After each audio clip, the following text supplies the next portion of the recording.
Hi, everybody. Hope you're having a good Christmas season. It's Graham again at Redeemer United Methodist Church with Redeemer Reads. Today we're going to read a story called Miracle on 133rd Street by Sonia Manzalo, illustrated by Marjorie Priceman. Jose was decorating the tiniest Christmas tree ever. It was practically a twig. What was he supposed to do with the leftover ornaments anyway? Jose, his mommy yelled. Then she added a string of words he was not allowed to use in English or Spanish. Jose rushed into the kitchen and bumped into his father. His name was Jose, too. The oven is too small for the roast, Mommy said. We never should have left Puerto Rico. There we could have roasted it outside. Everything is too small here, she added. Small kitchen, small apartment, small everything. We need a bigger oven. What we need is a pizza oven, said Jose, trying to make a joke. Jose knew his mother needed a joke. Every Christmas, she got homesick for Puerto Rico. That's not a bad idea, said Poppy. They put the roast in the biggest box they could find and started out for Regular Ray's Pizzeria. As soon as they closed their apartment door, Mrs. Whitman in 4B stuck her nose out of hers. What's all this racket? She demanded. We're going to get our Christmas, Jose started to explain.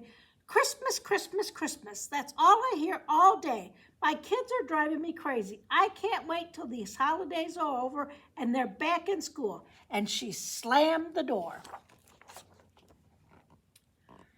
As soon as the door was closed, Jose and Poppy walked down to the third floor. Old Mr. and Mrs. Santiago in 3C opened their door. Is something wrong? Mrs. Santiago sighed. No, Poppy said, we're just going to the pizzeria to get this roasted for our celebration. We have celebrations, Mr. Santiago said, when we have the children visit. But they can't come this year, Mrs. Santiago finished saying for him. And with that, they closed their door softly.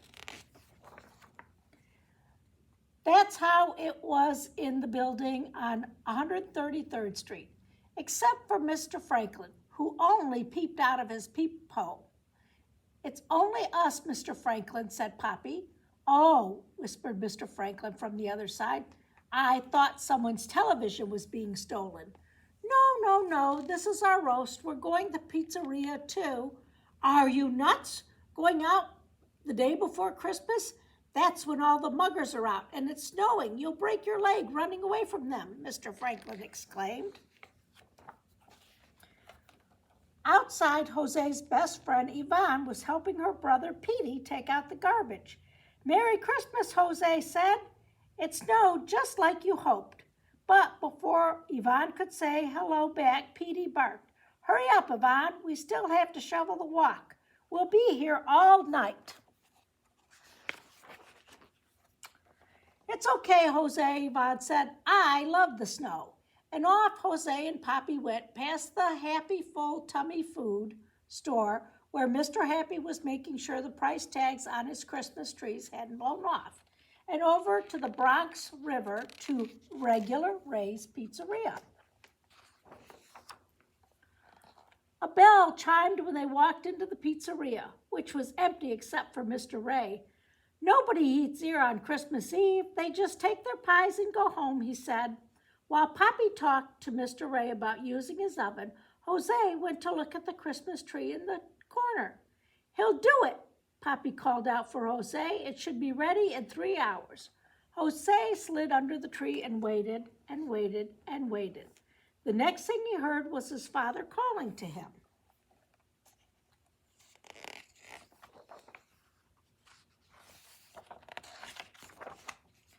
Jose, wake up, the roast is done.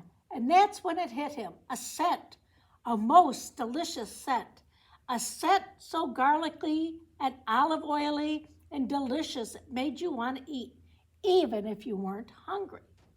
A bouquet that made you feel excited, except you didn't know why. A smell that made you feel something wonderful could happen, but you didn't know what. The aroma seemed to lift Jose to his feet and wrap itself around all of them like a scarf. There was nothing left to do but hug. Have a wonderful dinner.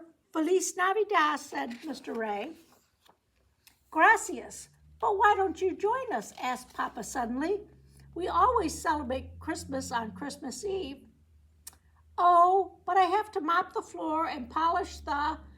Then he took a deep breath. What am I saying? There are no more customers, and it is Christmas Eve. He put on his coat and grabbed a package from the freezer. Some of my cannolis for your wife, he said as the door chimed and closed behind them. The snow had stopped. The sky was blue-black, and the stars looked close enough to pick right out and put in your pocket if you wanted to. But Jose decided to leave them just where they were. His father and Mr. Ray waltzed on with the roast as Jose floated on ahead until they found themselves in front of the happy, full-tummy vegetables and fruit stand.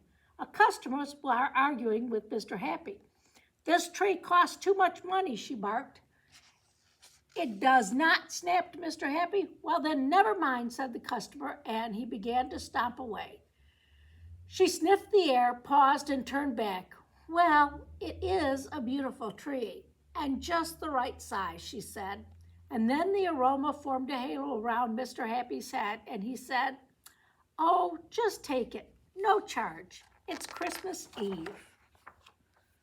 Jose and his father looked at each other, then continued on their way, weaving and wafting until they got to their building.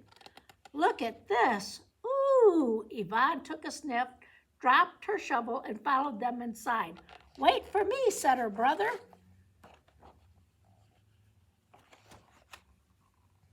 The hall filled with the smell of roast. Everyone opened their doors at the same time. Is that a roast I smell, said someone. See, said Poppy, why don't you all come and help us eat it? They knew the aroma reached the third floor because the Wozanowskis and Mr. Franklin were standing in the hallway talking. Mr. Franklin, we haven't seen you in years, Mr. Wozanowski was saying. I was just thinking I'd run to the bodega to buy some Christmas cookies before they close. And a cake would be nice, added Mrs. Wozinski. A great big fancy one. It's Christmas Eve. Why don't I go with you, said Mr. Franklin. I feel like making a snow angel. Jose, Poppy, and Mr. Ray got the roast to their floor. Mommy was already in the doorway looking dreamy. Ooh, it smells like home, she said. And before they could even get the roast into the apartment, Mrs. Whitman, her children, Mr. and Mrs. Santiago were upon them. Please come and celebrate Christmas with us, said Mommy. We have a beautiful Christmas tree and a huge roast. Celebrate Christmas on Christmas Eve as well as Christmas Day? What a great idea. The children will love it, said Mrs. Whitman, giving each a hug as she ushered them in. Let us get our guitars, offered the Santiagos. Our children love singing Christmas carols. Yvonne and Petey came bounding up the stairs with a few extra chairs. I thought these might come in handy, Petey said, smiling.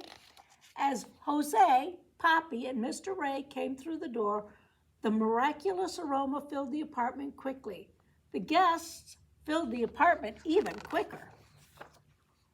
You know, this is the first time since the boys were born that I haven't worked on Christmas. This Christmas, I can spend time with them, said Mr. De Palma. Spend time with them? Why didn't I think of that? That's what I'll do. Take my nephew skating over at Central Park on Christmas break, said Miss Simon. Mommy looked at all the people in the apartment and said to her two Jose's, thank goodness this apartment is big enough to hold all our friends. It's a miracle. Yvonne and Jose decorated the windows with leftover decorations. The tree was perfect and the roast tasted pretty good too. The end. Hope you enjoyed that. Hope you have some good food on Christmas. Talk to you later. Bye.